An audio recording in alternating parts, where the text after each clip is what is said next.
From a tiny workshop in Japan to a global automotive behemoth, Toyota has become synonymous with quality, reliability, and innovation. But how did this humble automaker grow into the multi-billion-dollar brand we know today? In this video, we'll take a deep dive into the history of Toyota, exploring its early roots, iconic models, and legendary innovations that have made it one of the world's most recognized car brands. So buckle up and get ready to discover the fascinating story behind Toyota's rise to automotive greatness. Until you've driven a Toyota Corolla, you won't understand how a car is a tool that stays with you for life. How did one of the most well-known names in the global auto industry get its start? On June 11, 1894, Kiichiro Toyoda was born. He's the man who made the modern Toyota possible. As the oldest child of an engineer named Sakachi Toyoda and a woman named Tomi Sahara. As a child, he was interested in science, so he soon went to college to study it. In 1920, he got his degree in mechanical engineering from Tokyo Imperial University's Faculty of Engineering department. After graduating, he stayed with the law faculty at Tokyo Imperial University for about 7 months before leaving. He soon joined his father's company, which was called Toyota Boshuku at the time, and was in charge of making machine tools and parts for industrial looms.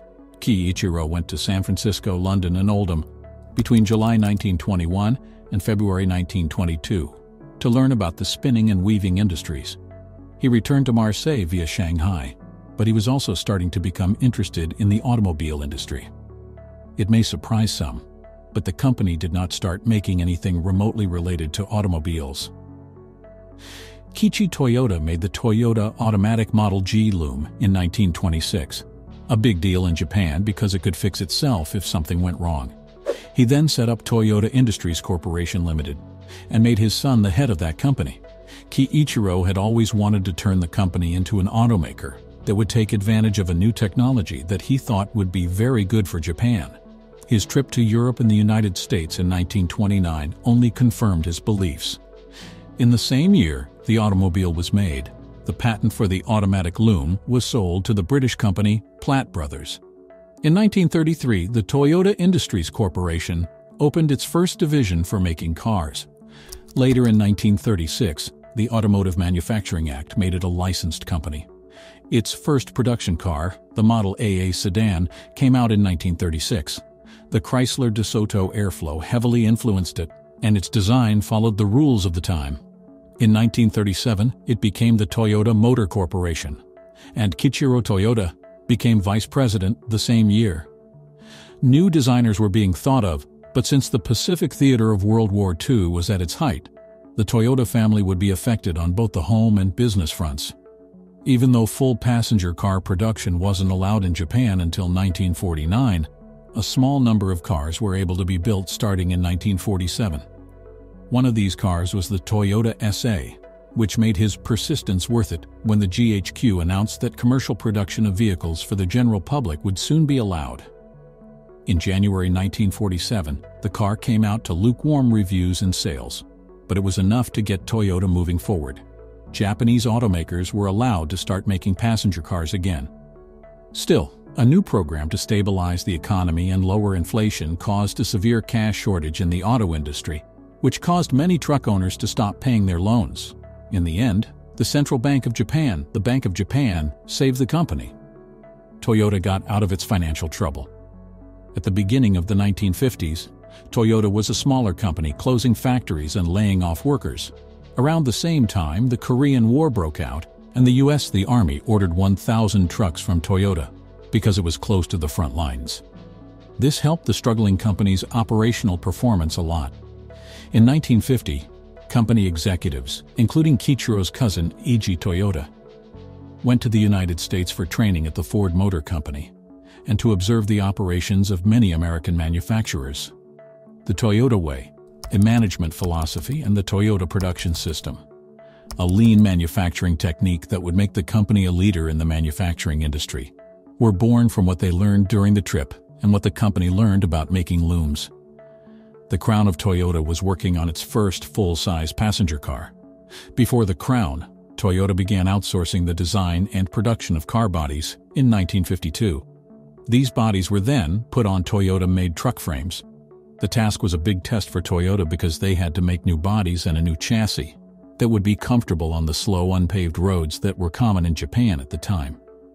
The year 1952 was when Kiichiro Toyoda died. Before he could get the Crown to market, Ei Toyota took over. After refocusing development for a while, the Crown went on sale in 1955. The car got good reviews worldwide, and some of Toyota's most beautiful high-end cars still have the Crown nameplate. After the Crown was freed, Toyota grew its export business quickly. In November 1955, it began sending Land Cruiser knockdown kits to Latin America. In 1956, as part of the Japanese government's war reparations, it sent full Land Cruisers to the Philippines and what is now called Myanmar. Toyota opened a branch in Thailand in August 1957 and sent Land Cruisers to Australia. The first place that Toyota made cars outside of Japan was in Brazil in 1958. The Land Cruiser is the most popular SUV of all time. The Japanese economy boomed at the start of the 1960s when the Japanese economic miracle is said to have happened. As the economy grew, so did the average person's income, who could now afford to buy a car. At the same time that the Japanese government spent a lot of money improving roads, Toyota and other automakers started making cheap economy cars like the Toyota Corolla. This nameplate has become a household name worldwide, giving many people their first chance to own a car. In the 1960s, the Japanese auto market started opening up to foreign automakers. At the same time, Toyota invested in other Japanese automakers to help the country's auto industry prepare for the market's opening. This included a 16.8% stake in Daihatsu, which made K cars, and a stake in Hino Motors, which made large commercial trucks, buses, and diesel engines, the smallest highway legal passenger cars to be sold in Japan. This was the start of a long-term partnership between the two companies. In 1981, Eiji Toyoda stepped down as president and became the company's chairman. His son, Soichiro, took over as president. Within a few months, Soichiro merged the company's production and sales departments, and the new company was called the Toyota Motor Corporation. People compared the two companies to oil and water, and it took Soichiro years of leadership to bring them together. The hard work paid off because the company and General Motors agreed to work together on building the new United Motor Manufacturing, which was incorporated in Fremont, California, in 1984. GM saw the joint venture as a chance to learn more about the Toyota way and the Toyota production system, as well as a way to get a reliable small car. Toyota saw GM as a partner who could help them learn how to deal with the American labor market. The factory gave the company its first manufacturing base in North America, which allowed it to avoid future tariffs on imported vehicles. At the beginning of the 1980s, Toyota won its first Japanese Quality Control Award. It started competing in various motorsports, often in the highest level of rally racing and other events. Before the decade was over, Toyota, both the Crown and the Century, were only made for the Japanese market and didn't have a strong enough global presence to compete with Mercedes-Benz, BMW, and Jaguar. Since August 1983, the company has spent more than $1 billion developing the name and its fleet of vehicles undercover. The Lexus brand was introduced successfully in 1989, largely thanks to the LS400 flagship full-size sedan. In the 1990s, Toyota began to branch out from making mostly small cars by adding a variety of larger and more luxurious vehicles, such as the T100 full-size pickup truck. There are several lines of SUVs, and the Camry Solera is a sportier version of the Camry. During this time, they would also release updated versions of their sports cars such as the Mr. 2 Celica and Supra. The three sports cars made by Toyota would go on to become some of the most famous cars ever, and most famous sports cars ever made. Not only did drivers love these cars because they were fun to drive and affordable, but they also impacted the culture of car enthusiasts. Movies like The Fast and the Furious and video games like Need for Speed Underground were made based on their famous works. The first gasoline-electric hybrid car was made in large numbers. In December 1997, the first Toyota Prius was sold. The car would only be made for the Japanese market for the first 2 years. Before its cars were shipped worldwide, the company changed its design language for the 2000s and started competing in Formula One in 2002. Even though many customers didn't like the design choices for these cars, Toyota made them very durable, so sales kept going up. In 2005, Forbes ranked Toyota as the 517th largest company in the world. In 2007, Toyota updated its full-size Tundra truck, made in 2 American factories, one in Texas and the other in Indiana. The 2007 Toyota Camry was named Car of the Year by Motor Trend 2 years ago. It also led to the building of 2 new factories, one in Woodstock, Ontario, Canada, and the other in Blue Springs, Arkansas, USA. Even though Toyota was hurt by the global financial crisis of 2008 because it had to predict its first annual loss in 70 years in December 2008 and cut production and inventories of unsold vehicles, the company was not completely safe.